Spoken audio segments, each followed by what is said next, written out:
Video കാണാം. ഇത് കല്ലുപ്പ്, ഇത് പൊടിയുപ്പ്, ഇത് തലേ ദിവസത്തെ കഞ്ഞിവെള്ളമാണ്, ഇത് ചെറുനാരങ്ങയാണ്.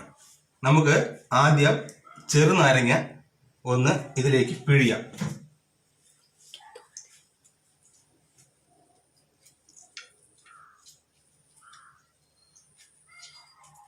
ചെറുനാരങ്ങ പിഴിഞ്ഞിരിക്കുന്നു.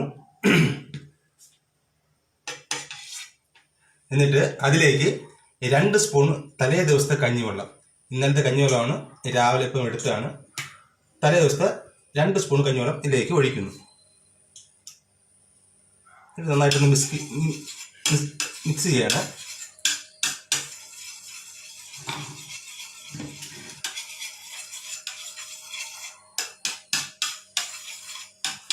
ഇതിലേക്ക് നമ്മൾ നിത്യം ഉപയോഗിക്കുന്ന പൊടിയുപ്പുണ്ട്, കല്ലുപ്പുണ്ട്. ഇതിലെ വിഷാംശം എന്താണെന്ന് കണ്ടെത്താൻ വേണ്ടിയാണ് ഇത് കാണിക്കുന്നത്. ഇതിലേക്ക് നമ്മൾ കുറച്ച് പൊടിയുപ്പ്, 1 സ്പൂൺ പൊടിയുപ്പിനകത്തേക്ക് ഇടുകയാണ്. നോക്കിക്കോ, ഇതിന്റെ എന്തുമാത്രം വിഷാംശം നോക്കണം. നമ്മൾ എന്നും കഴിക്കുന്ന പൊടിയുപ്പാണ്, ഇതിൽ വിഷാംശം കണ്ടല്ലോ. ഇനി അതിലേക്ക് കല്ലുപ്പൊടി നമുക്ക് ഇടാം.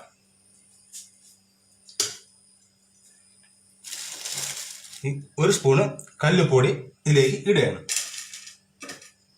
കണ്ടോ, ഇതിൽ ഒരു രാസമാറ്റമില്ല. അപ്പോൾ ഇത് ഇത്രമാത്രം വിഷാംശമാണ് നമ്മൾ കഴിക്കുന്നത്. അതുകൊണ്ട് മാക്സിമം ഇതെല്ലാവരും അറിഞ്ഞിരിക്കണം. നമ്മൾ കഴിക്കുന്ന ഉപ്പിൽ അടങ്ങിയിരിക്കുന്ന വിഷം, ഈ കല്ലുപ്പ് നമുക്ക് ഒരു ദോഷമില്ല കണ്ടെത്തിയിരിക്കുന്നത്. ഇത് നിങ്ങളുടെ വീട്ടിൽ തന്നെ പരീക്ഷിച്ച് നോക്കാവുന്നതേ ഉള്ളൂ. നന്ദി, നമസ്കാരം.